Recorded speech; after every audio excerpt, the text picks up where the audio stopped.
ಕರುನಾಡು times ಚಾನೆಲ್ನಲ್ಲಿ ಸುದ್ದಿ ಮತ್ತು ಜಾಹೀರಾತು ನೀಡಲು ಈ ನಂಬರ್ಗೆ ಕರೆ ಮಾಡಿ.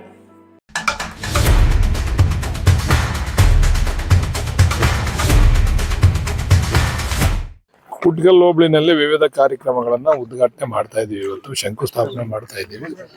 ಜನಗಳು ಯಾವ್ಯಾವ ಗ್ರಾಮದಲ್ಲಿ ಏನೇನು ಕೇಳಿದ್ರು ಅವೆಲ್ಲವನ್ನು ಕೂಡ ಸಂಪೂರ್ಣವಾಗಿ ಮಾಡದೇ ಇದ್ರು ಕೂಡ ಭಾಗಶಃವಾಗಿ ಮಾಡ್ತಾ ಇದ್ದೀವಿ. ಎಲ್ಲ ಕೆಲಸಗಳನ್ನು ಮಾಡಿಕೊಡ್ತೀವಿ. ಕುಟ್ಗಲ್ ಹೋಬಳಿ ಪ್ರತಿ ಬಾರು ಸ್ವಲ್ಪ ಇದು ಕಾಂಗ್ರೆಸ್ ಹಿನ್ನಡೆ ಆಯ್ತಿತ್ತು. ಈ ಬಾರಿ ನನ್ನ ಮೇಲೆ ವಿಶ್ವಾಸ ಇಟ್ಟು ಜನ ಓಟ್ ಹಾಕಿದ್ದಾರೆ. ಅದರಿಂದ ಇಲ್ಲಿ ಇರ್ತಕ್ಕಂಥ ಸಮಸ್ಯೆಗಳನ್ನ ಬಗೆಹರಿಸ್ತೀವಿ. ಇನ್ನೂ ಕೂಡ ಹೆಚ್ಚು ಕೆಲಸ ಕಾರ್ಯ ಮಾಡಬೇಕು. ಈ ಹೋಬಳಿನ ವಿಶೇಷವಾಗಿ ಗಮನ ಹರಿಸಿದ್ದೀವಿ.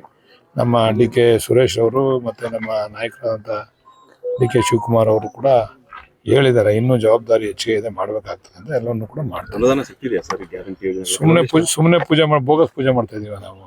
ನೀವು ಮಾಧ್ಯಮದವ್ರು ಇಂಥ ಪ್ರಶ್ನೆ ಕೇಳಬಾರ್ದು. ಗ್ಯಾರಂಟಿಗಳ ಮಧ್ಯೆ ನಾವು ಪೂಜೆ ಮಾಡ್ತಾ ಇದೀವಿ ಅಂದ್ರೆ ಅನುದಾನ ಸಿಗದೆ ಬೋಗಸ್ ಪೂಜೆ ಮಾಡಕತ್ತ.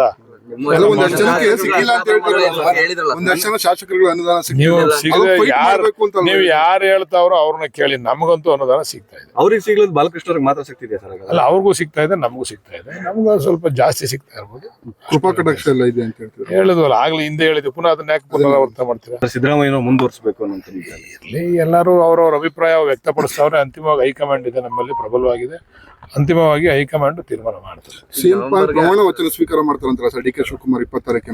ಅದೇನು ನಿಮ್ಗೆ ಯಾರು ಫೋನ್ ಮಾಡಿದ್ರೆ ಗೊತ್ತಿಲ್ಲ, ನನಗಂತೂ ಗೊತ್ತಿಲ್ಲ. ಅಲ್ಲ ಸರ್, ಅಂದ್ರೆ ತೀರ್ಮಾನ ಮಾಡಿದಾಗ ನಮಗೆ ಫೋನ್ ಮಾಡ್ತಾರೆ, ಮಾಡ್ತಾ ಇದೀನಿ ಬನ್ನಿ ಪ್ರಮಾಣ ವಚನ ಅಂತ, ಅವಾಗ ಹೋಯ್ತೀವಿ ನಾವು. ಅಲ್ಲ ಅಂದ್ರೆ DK ಶಿವಕುಮಾರ್ ಅವ್ರ ಜೊತೆಗೆ ಬಾಲಕೃಷ್ಣ ಅವರು ಕೂಡ ಪ್ರಮಾಣ ವಚನ ಸ್ವೀಕಾರ ಮಾಡ್ತಾರೆ. ಅವೆಲ್ಲ ಹೈಕಮಾಂಡ್ ನಿರ್ಧಾರ ಮಾಡ್ಬೇಕು. ಅದನ್ನ ಬಾಲಕೃಷ್ಣ ನಿರ್ಧಾರ ಮಾಡಕತ್ತದ? ಹೈಕಮಾಂಡ್ ನಿರ್ಧಾರ ಚರ್ಚೆ ಆಗಿದೆ ಸರ್.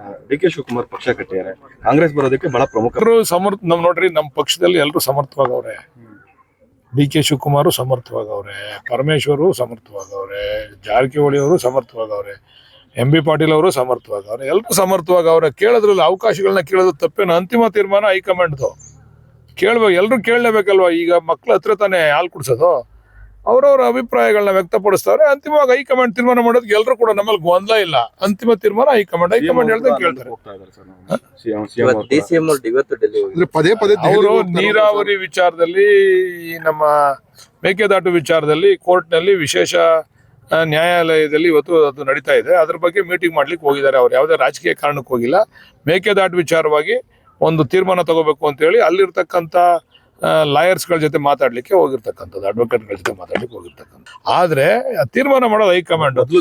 ಬಾಲಕೃಷ್ಣ ಅವ್ರು ಮಾತ್ರ ಅಂತ ಹಿಂಗೆ DK ಶಿವಕುಮಾರ್ ಅವ್ರ ಪರವಾಗಿ ಇಲ್ಲ, ಅವ್ರಿಗೆ ಸುಮಾರು ಜನ ಅವರೆಲ್ಲರೂ DK ಶಿವಕುಮಾರ್ ಅವರು ಯಾರನ್ನೂ ಮಾತಾಡ್ಬೇಡ್ರಿ ಅಂತ ಹೇಳ್ಬಿಟ್ಟವ್ರೆ. ನಮಗ್ ಮಾತ್ರ ಒಂದ್ಸರಿ ಬೈತಾರೆ, ಮಾತಾಡಬೇಡ ಅಂತ ಹೇಳ್ತಾರೆ.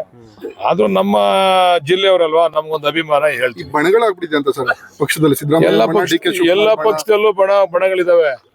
ನಮ್ಮ ಪಕ್ಷದಲ್ಲೇ ಅಲ್ಲ, ಎಲ್ಲ ಪಕ್ಷದಲ್ಲೂ ಬಣಗಳಿದಾವೆ. ಆ ಬಣಗಳ ಮಧ್ಯದಲ್ಲಿ ಹೈಕಮಾಂಡ್ ಕೂಡ ಸ್ಟ್ರಾಂಗ್ ಆಗಿದೆ. ಹೈಕಮಾಂಡ್ ತೀರ್ಮಾನಕ್ಕೆ ಎಲ್ಲಾ ಬಣಗಳು ಕೂಡ ಆ ನಿರ್ಧಾರಕ್ಕೆ ಬದ್ಧಾಗಿರ್ತವೆ. ಪಕ್ಷದ ಸೀನಿಯರ್ ನಾಯಕರವರು, ಮಾಜಿ ಮಂತ್ರಿಗಳು, ನಿಜವಾಗ್ಲೂ ಕೂಡ ನಾನು ಈ ಸಂದರ್ಭದಲ್ಲಿ ಅವರ ಕುಟುಂಬಕ್ಕೆ ಅವರ ಸಾವನ್ನ, ದುಃಖವನ್ನು ಬರೆಸ್ತಕ್ಕಂಥ ಶಕ್ತಿಯನ್ನು ಕೊಡಲಿ ಅಂತೇಳಿ ಈ ಸಂದರ್ಭದಲ್ಲಿ ಕೇಳ್ಕೊಳ್ತಾ, ಅವ್ರಿಗೂ ಕೂಡ ಆ ಭಗವಂತ ಅವರ ಆತ್ಮಕ್ಕೆ ಶಾಂತಿಯನ್ನು ಕೊಡಲಿ ಅಂತ ಈ ಸಂದರ್ಭದಲ್ಲಿ ಕೇಳ್ಕೊಳ್ತೀನಿ.